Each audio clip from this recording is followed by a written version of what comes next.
Good morning, everyone. Welcome back to the channel. It is another beautiful day. The Most High has woken us up and breathed life into our lungs.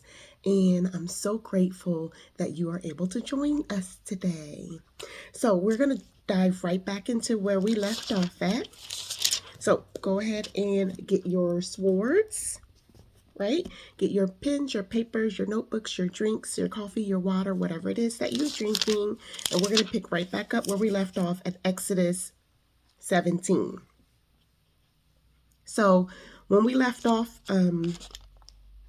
we had learned where the children of Israel had just entered into the wilderness and they were complaining of being hungry, and the Most High provided manna for them to eat.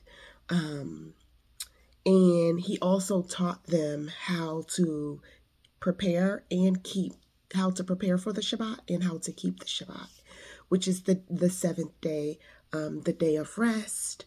And he had begun to start grooming them as far as meal prepping on how to prepare for that day of rest. So we're going to pick back up at Exodus 17. And all the congregation of the children of Israel departed on their journey from the wilderness of Sin, according to the command of Yahuwah, and camped in Rephidim. And there was no water for the people to drink. Therefore, the people strove with Moshe and said, "Give us water to drink." And Moshe said to them, "Why do you strive with me? Why do you try Yahuwah?" And the people thirsted there for water. And the people grumbled against Moshe and said, "Why did you bring us out of Mitzrayim to kill us and our children and our livestock with thirst?" And Moshe cried out to Yahuwah, saying, "What am I to do with these people? Yet a little, and they shall stone me." And Yahuwah said to Moshe, "Pass over before the people and take with you some of the elders of Israel, and take in your hand your rod with you, which you struck the river, and go. See, I am standing before you there on the rock of Horeb, and you shall smite the rock in Horeb, and you shall smite the rock, and water shall come out of it, and the people shall drink." And Moshe did so before the eyes of the elders of Israel, and he called the name of that place Massah and Meribah, because of the strife of the children of Israel, and because they tried Yahuwah, saying, "Is Yahuwah in our midst or not?" So here, as you can see, the children of Israel are complaining once again of thirst, stating, so much so that they stated that they questioned why Moshe let them out of Mitzrayim just to kill them with thirst. And so, although they have witnessed the power of the Most High providing food for them out of the wilderness, in the wilderness, after everything that he did in Mitzrayim to set them free, yet they still do not trust in him. They are still trying him, saying, "Is Yahuwah in our midst or not?" Like, seriously? How much? And we are all excuse me, we are all guilty of doing that at one point in our lives. No matter how much the Most High shows us that he's here with us, when we're faced with those circumstances or those challenges or those stumbling blocks, Satan throws those things at us on purpose to get us to question our faith, to get us to question our Father and his love for us, and So that is a daily battle. That's a daily fight, right? That's the fight that we're fighting. That's the fight that we have to fight. Um, you know, because we are walking by faith and not by sight. And so, we have to persevere. We have to trust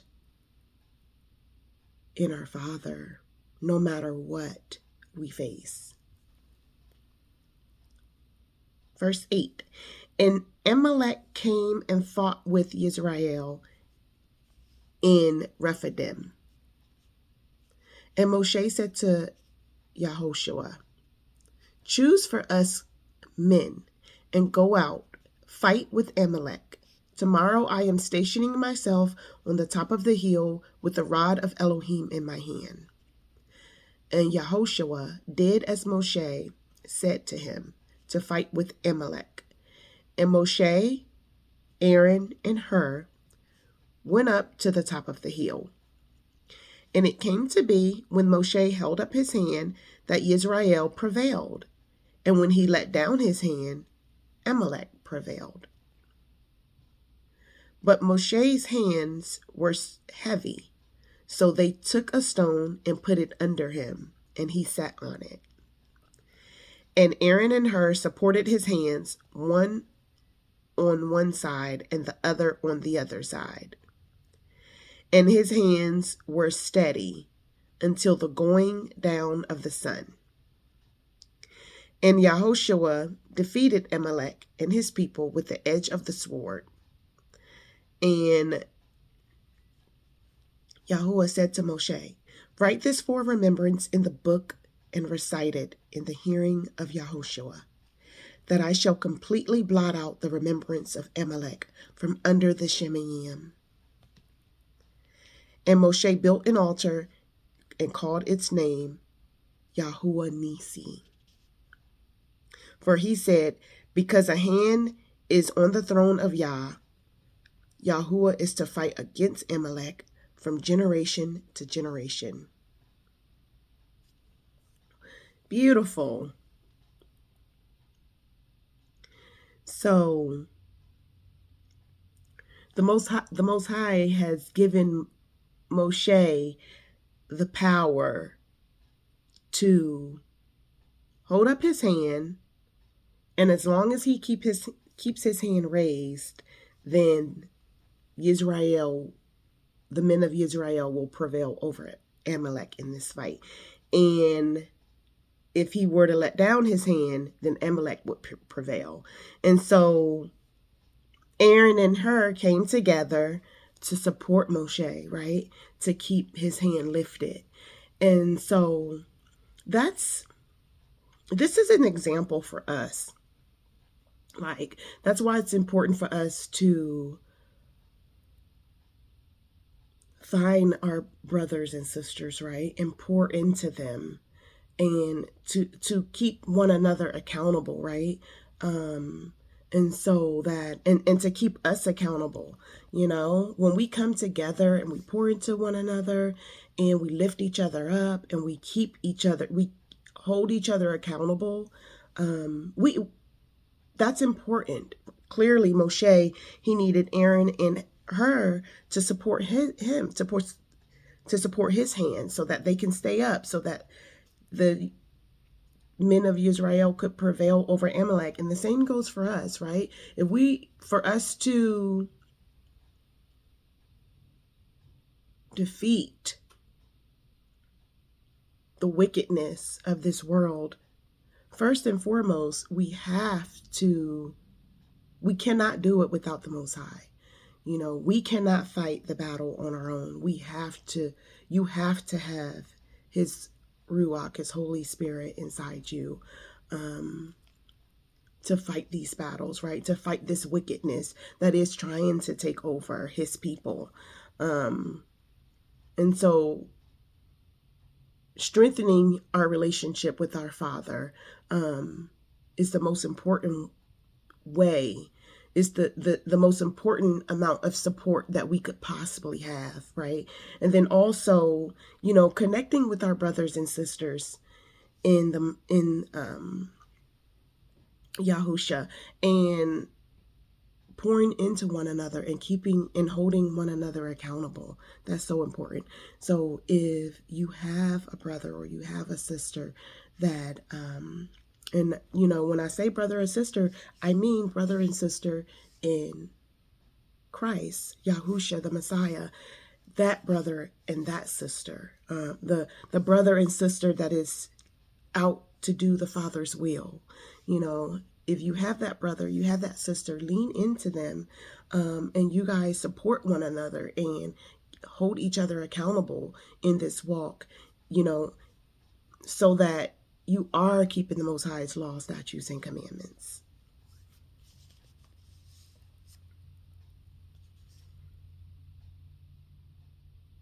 Chapter 18. And Yethro, the Kohen of Midian, Moshe's father-in-law, heard of all that Elohim had done for Moshe and for Israel, his people, that Yahuwah had brought Israel out of Mitzrayim. And Yethro, Moshe's father-in-law, took Sephora, the wife of Moshe, after he had sent her back, and her 2 sons, of whom the name of one was Gershom, for he said, I have been a sojourner in a foreign land. And the name of the other was Eleazar, for he said, the Elohim of my father was my help, and delivered me from the sword of Pharaoh. Yethro, Moshe's father-in-law, came with his 2 sons and his wife to Moshe in the wilderness, where he was encamped at the mountain of Elohim. And he had said to Moshe, I, your father-in-law, Yethro, am coming to you with your wife and her 2 sons with her. And Moshe went out to meet his father-in-law and bowed down and kissed him. And they said to each other about their welfare, and they went into the tent.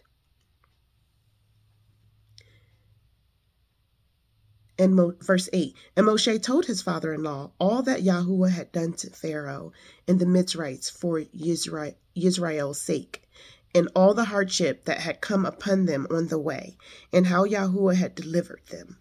And Yethro rejoiced for all the good which Yahuwah had done for Israel, whom he had delivered out of the hand of the Mitzrites.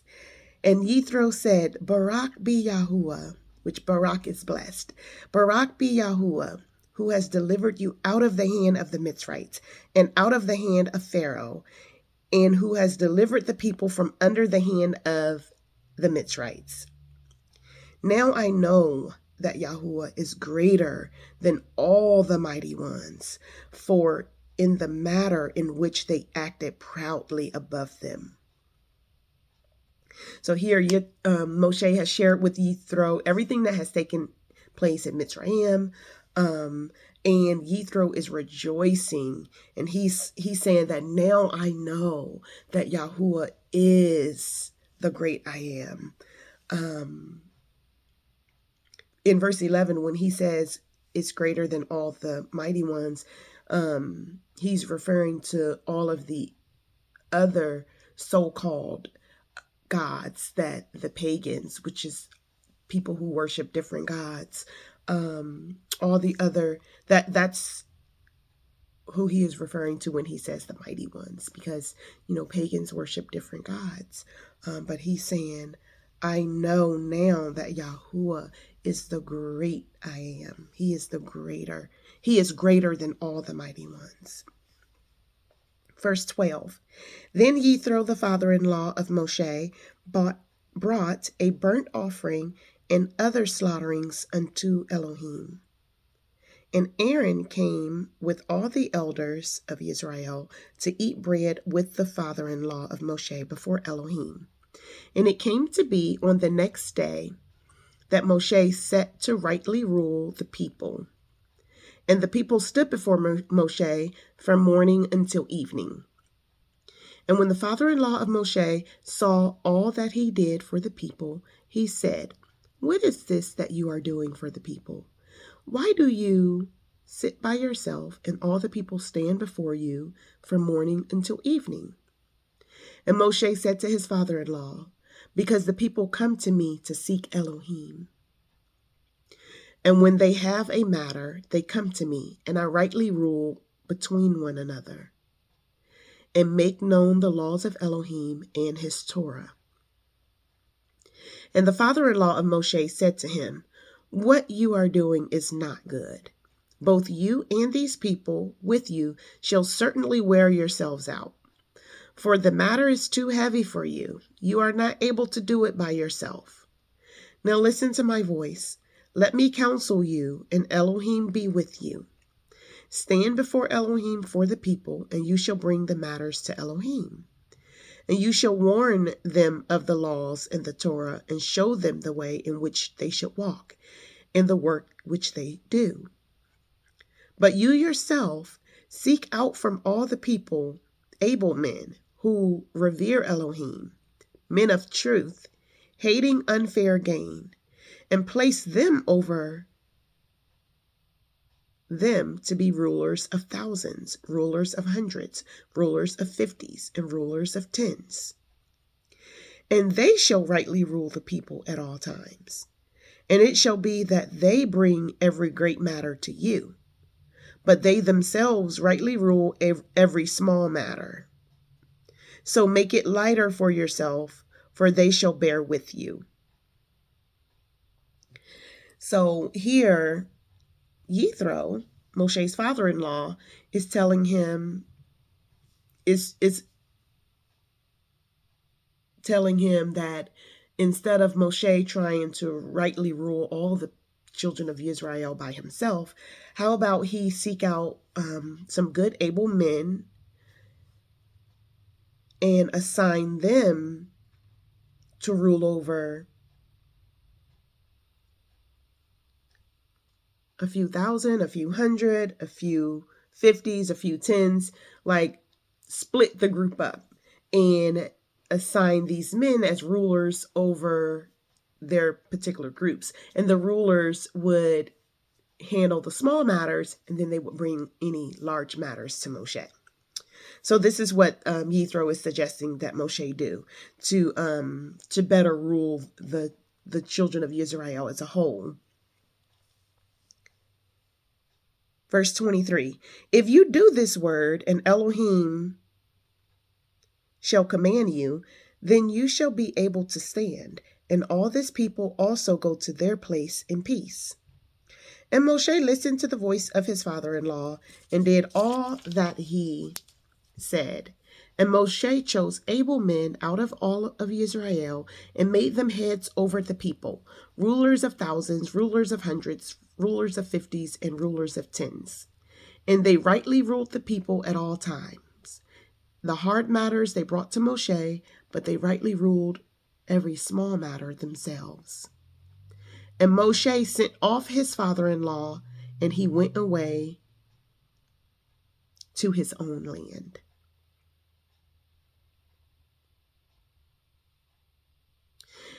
Chapter 19. We'll read chapter 19 and we'll stop at 19. In the 3rd month after the children of Israel had come out of the land of Mitzrayim, on this day they came to the wilderness of Sinai. For they departed from Rephidim and had come to the wilderness of Sinai and camped in the wilderness. So Israel camped there before the mountain. And Moshe went up to Elohim, and Yahuwah called to him from the mountain, saying, "This is what you are to say to the house of Yaakov, and declare to the children of Israel. You have seen what I did to the Mizrites, and how I bore you on the eagle's wings, and brought you to myself.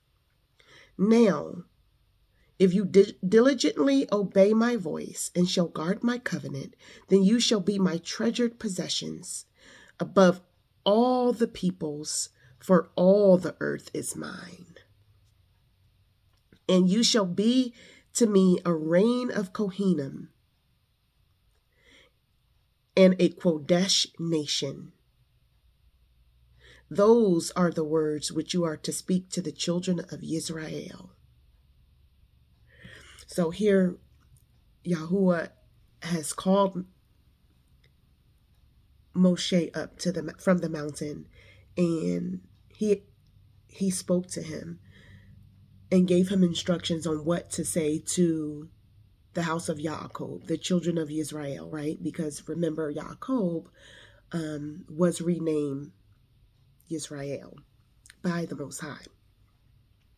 And he's telling him to tell the children of Israel that they have seen what he has done when he brought them out of the land of Mitzrayim, and that if they diligently obey his voice and guard his covenant, then they will be his treasured possession above all people, because all the earth is mine, but they are going to be his treasured possession.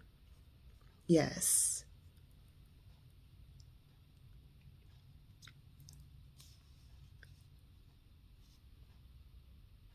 Verse 7. And Moshe came and called for the elders of the people and put before them all the words which Yahuwah commanded.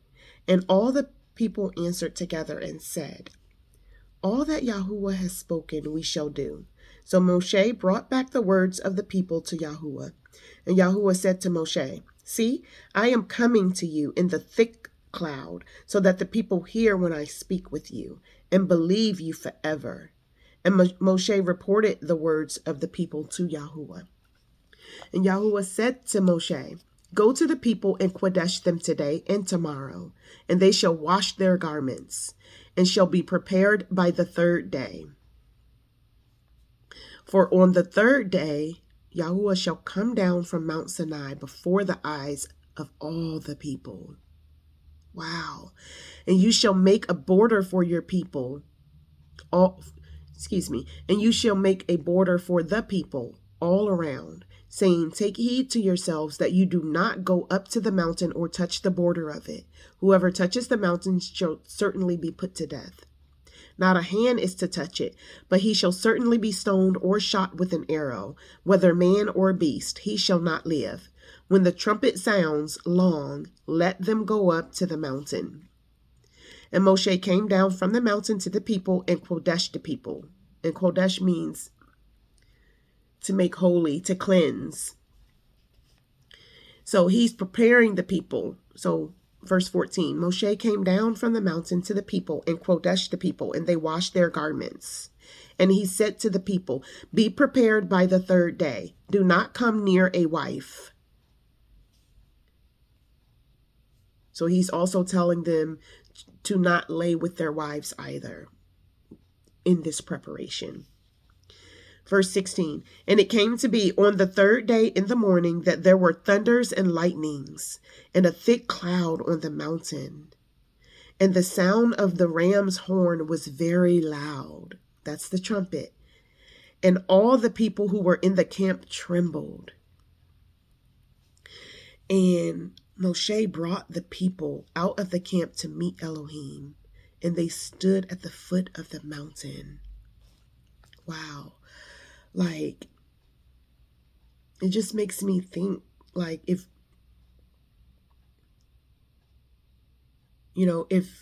any moment there would to be a thick cloud to come over the sky with thundering and lightning, and then the sound of a ram's horn, right?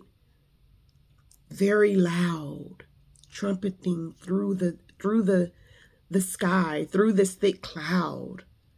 Like, I could only imagine the fear, the reverence that I would have in me, right?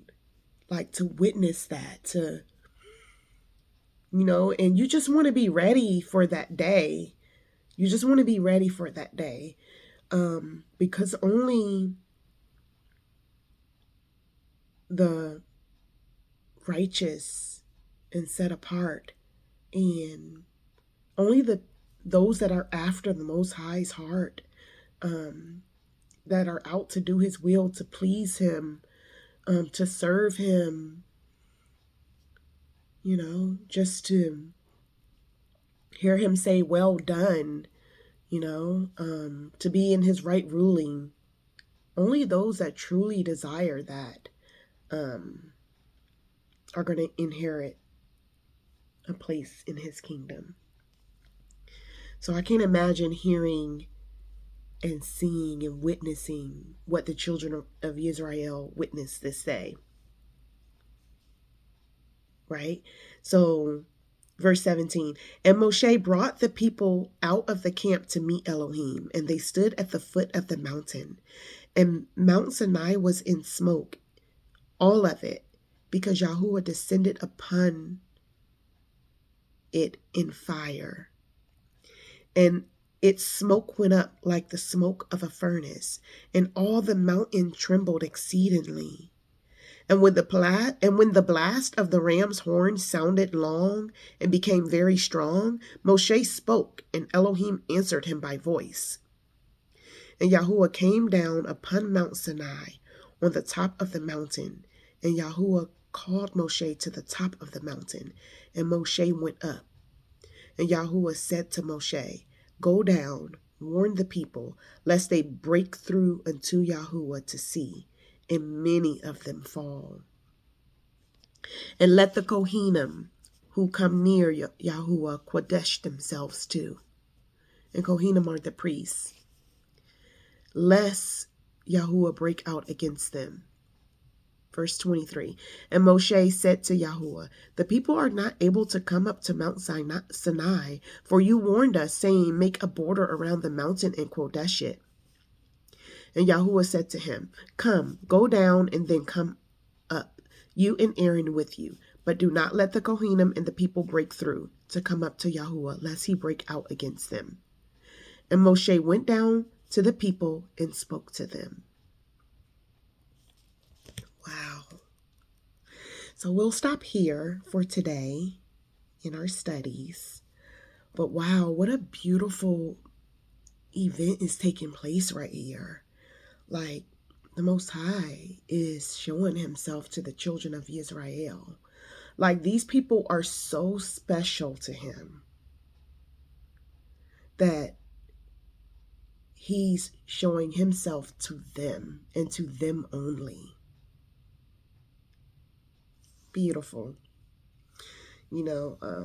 Beautiful. So we'll stop here in our studies, and we'll pick back up at chapter 20 when we reconvene. Okay, as you go out throughout your day today and reflect on today's studies, just meditate on whether or not you're ready to meet the Most High. What would that day look like for you? How would you receive him? How would you prepare, to meet him? What would you do to prepare mentally, physically, spiritually, right? To meet him? Because whatever that preparation looks like, that's what we should be doing now. Because no one knows the day or the hour, right?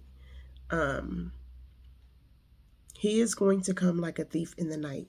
And when that day arrives, we need to be ready. We need to be ready. It reminds me of the story in the scriptures, which we're going to read, of the virgins who were waiting for the Messiah, and a few of them had ran, I think it was 2 of them had ran out of oil in their lamps, and so they weren't truly prepared, and they missed the wedding. They missed meeting him. And so what does that day look like for you, right? And are you prepared? And if not, How do you get prepared? What do you need to do to get prepared? Because those should be the things on the top of our to-do list. Those should be those should be our priorities. Nothing else matters. Nothing else matters than that, and being ready for that day. Okay, so until the next time, I pray that the rest of your day is as beautiful as this morning has been. And until we reconvene, I'll see you later. I love you. Bye.